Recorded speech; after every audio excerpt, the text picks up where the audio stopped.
공감 김학신 노무사입니다. 오늘은 고용노동부의 행정 해석을 기준으로 주휴일, 주휴수당을 어떠한 경우에 지급해야 하는지에 대해서 간략하게 살펴보도록 하겠습니다. 우선 주휴수당의 발생 요건입니다.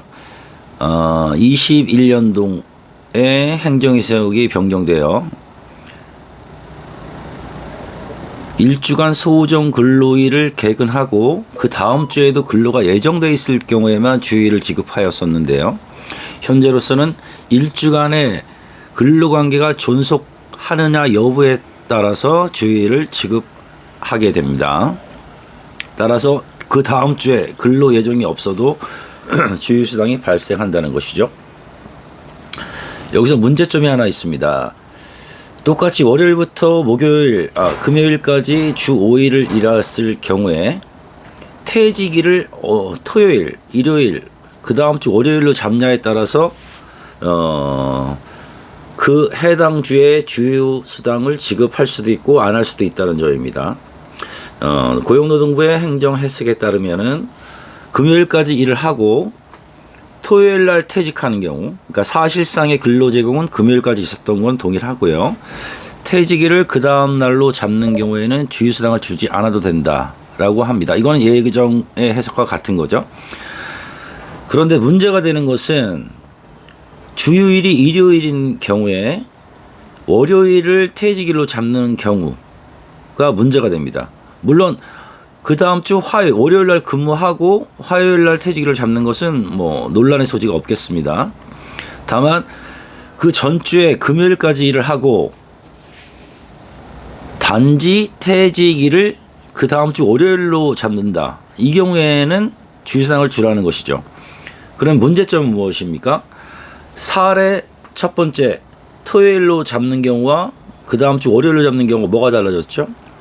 사실상의 근로 제공은 동일한데 왜 주휴수당을 어떨 때 주고 어떨 때 안 주느냐.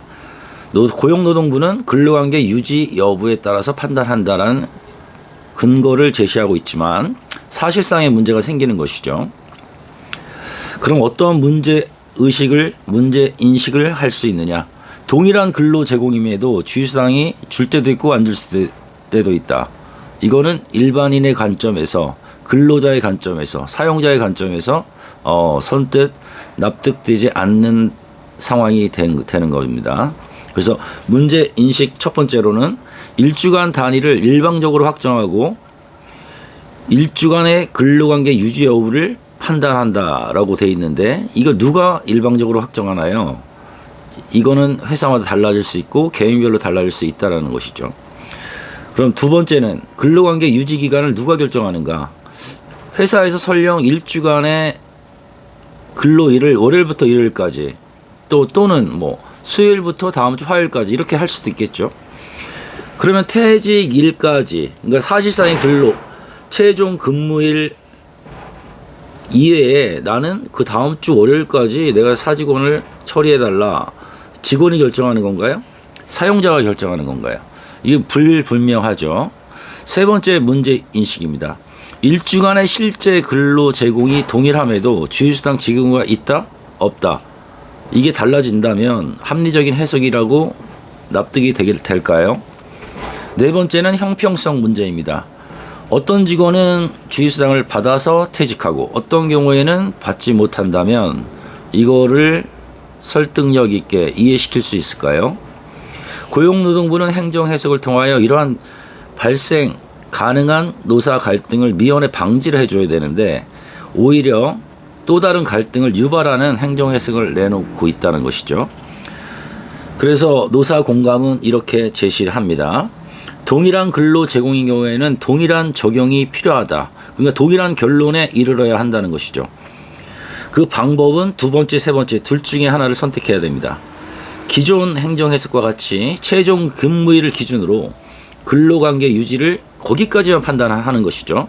그러면 그 주에 주휴수당을 지급하지 않는다라는 예전의 해석에 돌아가시게 될 것이고요.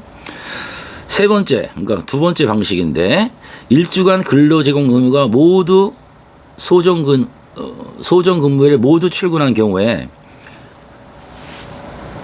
마지막 근무일을 기준으로 모두 출근했다면 다 모두 주휴상을 지급하는 것입니다. 따라서 지급하지 않거나 지급하거나 이 일관성은 유지될 수 있다라고 볼 수 있겠습니다.